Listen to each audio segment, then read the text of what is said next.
How to delete any location in Google Maps on Android. This tutorial shows you how to report and remove any place straight from the app. First, open the Google Maps app on your Android device. After that, search for the location you want to remove or zoom in on the map to find it. From there, tap on the location to open it.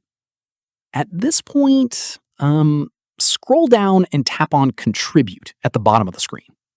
In the next step, tap on Edit Map at the top left. Following this, tap on Add or Fix a Place at the very top. Once done, tap on Remove a Place at the bottom.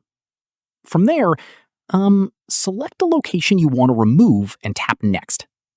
At this stage, you'll be asked to choose a reason. Options include permanently closed, doesn't exist here, duplicate, or other.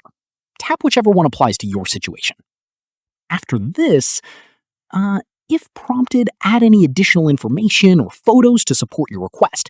Keep in mind, Google may ask for photos as proof, especially if you select doesn't exist here.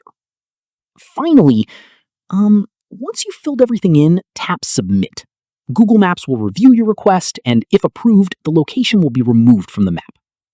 And that's it. If this guide helped you remove a location from Google Maps, give it a like, subscribe for more Android tutorials, and tap the bell icon for updates. See you in the next one.